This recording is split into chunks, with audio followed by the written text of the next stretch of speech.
Twongeye kubasuhuza bakunzi bacu ba chaîne Le Conseil de la Vie. Turi muri studio na mugenzi wanjye Kayiranga David tugiye kuganira ku ijambo ry'Imana rivuga kuzana abantu kuri Yesu dukoresheje imirimo myiza. Ariko mbere yuko tugira icyo dukora ndagira ngo Kayiranga abanza dushyire imbere y'Imana kugira ngo Imana iyobore ibiganiro tugiye kugirana. Mwami Imana yacu turagushimiye kandi turaguhimbaje.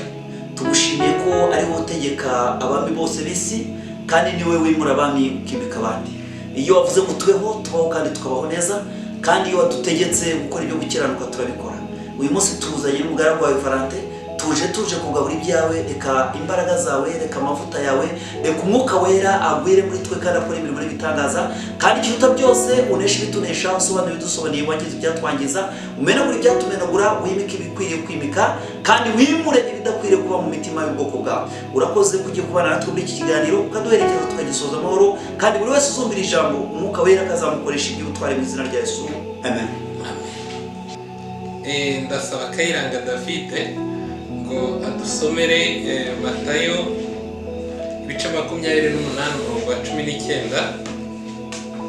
Matayo 28 umurongo wa 19. Kadusome mu izina rya Yesu Kristo.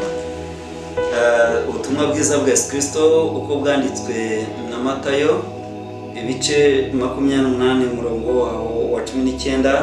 Nuko mugende muhindure abantu mu mahanga yose, abigishwa mubabatize mu izina rya Data wa twese n'Umwana n'Umwuka wera, mubigishe kwitondera ibyo nababwiye byose, kandi dore ndi kumwe namwe iminsi yose kugeza ku mperuka y'isi. Amen.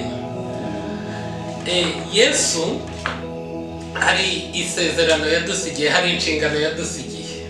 Yego. No kugenda tukabwiriza abantu ubutumwa bwiza bwo mu mahanga yose, tukabahindura kuba bigishwa be. Ni inshingano ya buri mukristo wese. Urakoze. Amen. Ushobora rero kuba utazi kubwiriza ngo uvuge cyane, utari imyoza mu kuvuga, ariko hari uburyo buriho wakoresha ukabwira abantu Yesu. Hari nko kubereka imirimo yawe myiza. Iyo mirimo yawe myiza ikabakururira kubaririza aho usengera, kugukurikira, cyangwa kwitwara nkawe bagahinduka. Imana tugire neza.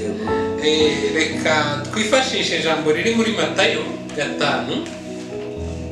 Matayo 5 ibice 13 umurongo wa 10. Matayo 5 umurongo wa 13 kugeza wa 14.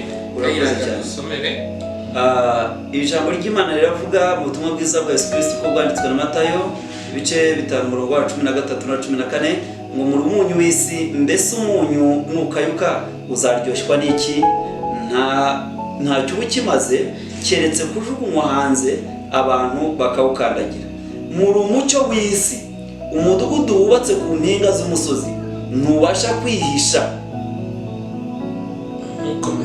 Umurongo wa 15, ntabakongeza itabaza ngo baritwikirize intonga, ahubwo barishyira mu gitereko cyaryo rikamurikira abari mu nzu bose. Abariko umucyo wanyu ubonekera imbere y'abantu, kugira ngo babone imirimo yanyu myiza, bahereko bahimbaze So wo mu ijuru. Ariko ibyo dukora bimurikira abantu kugira ngo bahereko bahimbaza Data wo mu ijuru. Bishatse kuvuga iki? Bishatse kuvuga ko imirimo myiza dukora ishobora kugeza abantu ku Mana bagahimbaza Data wo mu ijuru bitewe nuko nibyo twabakoreye. Urakoze cyane. Buriya umuza ahantu cyane, ariko reka mvuge ku magambo nk'atatu yanditse mu byanditswe byera. Ubundi intego ituma turiho, iyo dusomye ukuntu Pawulo yandikiye Abanyefeso ibice 2 umurongo wa 10, uravuga ngo turabo Imana yaremye kera ituremeye imirimo myiza muri Kristo Yesu kugira ngo tuyigendere. Amen. Iyo twitegereje mu gitabo cya Daniyeli dusanga bareba Sore Meshaki Shadraka na Abednego ngo umwana akibakura muri iriya tanura ngo yakiyiteka ko nta yindi Mana bakwiriye gukora. Iyo turebye abukura mu rwobo, ngo babukura mu rwobo rw'intare, ngo yahise avuga ko nta yindi mana bakwiriye kuramya, ndetse abatarayiramyaga bahita bajugunywa muri rwa rwobo ngo intare zirabamenagura. Iyo turebye abayuda bamaze kwanga kuramya ibigirwamana, umunsi imana yabo yigaragaza, ngo abantu bose batangiye kwiyita abayuda kubw'imirimo myiza. Byumvikana ko ubundi birasanzwe kukubwira amagambo meza ntabwo byakuryohera nko kugukorera ibikorwa byiza. Kandi cyigisha cyane uyu munsi, urabizige nawe twakoze umurimo w'ubwarimu twaranawugiye, ariko ikintu gihimbaza cyane iyo wigisha udatanga pratique, ntacyo teori ntacyo yageza ku bantu. Agakiza rero ntabwo ari teori.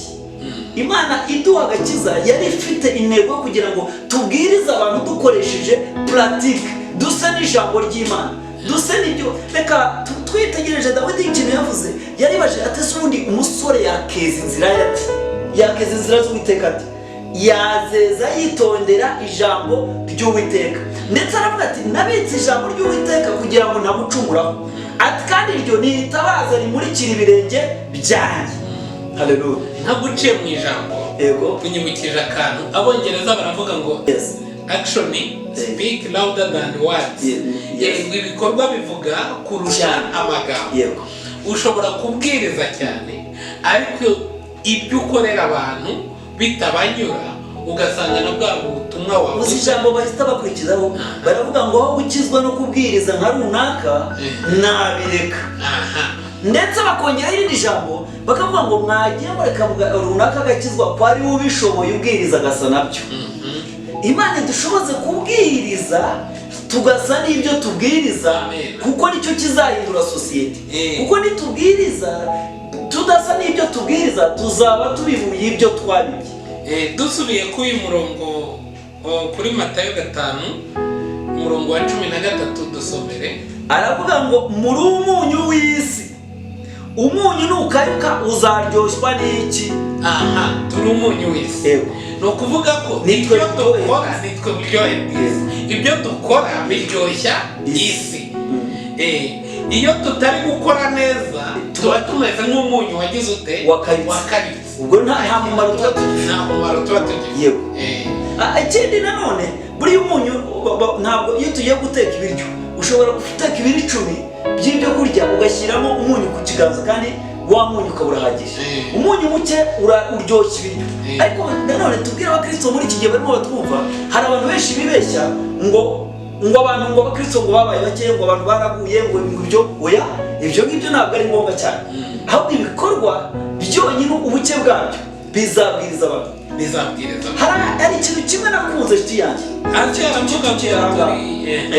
hari ikintu kimwe nakunze, ngo uwo bita Hamani ngo yari umugaba w'ingabo, ngo ukundwa n'umwami, ngo kandi Imana ikoresha kunesha, ngo ariko yari afite ibibembe. Umwana rero w'umupagasi, umwana w'umuboyi wabaga mu nzu, abwiriza shebuja nta kindi akoresheje, ambwira ati wacu hari Imana. Kandi agezeyo akimara kubona Imana, aje ibyo byose abajenerali bagenzi be ubutumwa bwari bubagezeho. Ntabwo kubwiriza rero bidusaba amatitire maremare, nta nubwo bidusaba experience ndende na diplome zihambaye, ahubwo ibikorwa byacu birahagije kubwiriza. Turebe Umusamariya yabwirije ati, uriya Musamariya kubwiriza nta bintu byinshi yakoze. Yaramugeza amugirira impuhwe, amaze kumugirira impuhwe aramujyana kugeza kwa muganga. Ababyumvishe bose kugeza uyu munsi Umusamariya tumuvuga butumwa. Ivuga butumwa rero turitandukanye no kuvuga amagambo gusa, ahubwo rigendana n'imico myiza. Kuko bavuze ngo ababibonye, umva aya magambo, abariko umurongo wa 16, abariko umucyo wanyu ubonekera imbere y'abantu, kugira ngo ababonye imirimo yanyu myiza bahereko bahimbaze so mu ijuru. Byumvikana iki? Byumvikana ko abantu bataramenya ko guhimbaza Imana harimo no gukora imirimo myiza. Bazi ko guhimbaza ari kurambura amaboko, ari kugenda, ariko gukora imirimo myiza bavuze ko biri mu bituma abantu baramya bahimbaza Imana. Reka umunyarwanda yabivuze neza, aravuga ngo kora ndebe irutavuga avuga numve. Yego. Imirimo ni ikintu cy'ingenzi cyane kuko umuntu uyibonye akwigiraho agashaka kumera nka runaka agashaka gukizwa nka runaka kuko ukora ibyiza abantu bashima. Hari ikintu mperutse kubona numva kirantangaje cyane. Nagiye aho bita Nyaruguru, abahazi murabizi ku muhanda hari ahantu handitse ngo ku Gikecuru. Naje kubaza ngo kwa Mukecuru bivuze iki? Barambwira ngo ni umuntu wicaraga ku muhanda akazimanira abantu bose bo ku muhanda, noneho ubu ngubu niho bategera imodoka. Ndavuga uyu muntu yari kuvuga butumwa mwiza kugeza ubwo apfuye hagasigara areti ivuga ngo kwa Mukecuru ku Mukecuru, abantu bose bakamenya. Dukwiriye rero gukora imirimo ikavuga kuko imirimo ntabwo ipfa. Bibiliya ivuga kuri ya mudamu bitaga Doruka, Tabita yajyaga akorera abantu imirimo myiza, bigeraho arapfa. Ariko abantu baraza bati mbese umuntu uza gukorera imirimo myiza nk'iyo Tabita cyangwa Doruka yadukoreraga tuzamukura. Ninde uzafasha izi mfubyi? Ninde uzafasha aba bapfakazi? Ninde uzambika abo bantu bambaye ubusa? Umva rero, hari abapfakazi benshi ariko iturufu bari bafite kwari kugaragaza imirimo myiza ya Doruka. Imirimo myiza rero igihe tugeza no mu gihe twagapfuye ikadutabara ntidupfe. Ubwo no kuvuga ngo imirimo myiza ni ubwishingizi. Imirimo myiza ni ivugabutumwa rizima. Imirimo myiza ni isomo rizima. Imirimo myiza ni isomo. Imirimo myiza ni umwarimu. Imirimo myiza ni umuntu. Imirimo myiza ni igisubizo. Imirimo myiza ni umucyo. Imirimo myiza ni umuti wa sosiyete. Amen. Tugana ku musozo twavuga tuti ivugabutumwa rya nyaryo rikenewe, so kubwiriza kandi rikwiye, so kubwiriza cyane, so kuvuga mu ndimi, ahubwo imirimo yacu y'ubwayo ivugira ubutumwa abantu batureba bakatubonamo Kristo, bakanamumenya, bakamuramya, bagahimbaza Data wo mu ijuru kubw'imirimo myiza babonye kuri kubw'impinduka. Utarava aho ngaho intumwa zaramaje ngo tuzababwirwa n'iki? Arababwira ati amagambo forget imbuto zabo, imirimo yabo nizababwira abanyu. Byumvikana ko imirimo ivuga kurusha ibikorwa. Urakoze Kayiranga, urakoze kubw'iki kiganiro tugiranye. Abadukurikiye mwese nizeye ko mukuye mu isomo rikomeye, aho kubwiriza cyane hinduka rwose, ugira imirimo myiza, abantu nibayibona koko bavuge bati Valentin yarakijijwe, Kayiranga yarakijijwe, bahindukire nabo bahindukirire Kristo, bahimbaza Data wo mu ijuru. Imana itugire neza. Reka Kayiranga dusengere dusoza. Turagushimye mwami mwiza, reka jye Valentin tukiri aha ngaha utwambika imbaraga zo gukomeza gukora uyu murimo, kandi nabumvishije ubutumwa buzabahe kwera imbuto zikwiriye, kandi abavugaga ibibusanye n'ijambo ryawe babivemo, ahubwo bagira imbaraga zo gukora ibijyanye n'ijambo ryawe. Turakwinjiza kugira ngo ijambo ribe umuti, ribe igisubizo, ribe cyomoro, kandi rikomeze buri wese uzaryumva, kandi ribe inkingi ku bana, ku bagabo, ku bakecuru, ku basaza, ku ngeri zose, ku bize n'abatarize.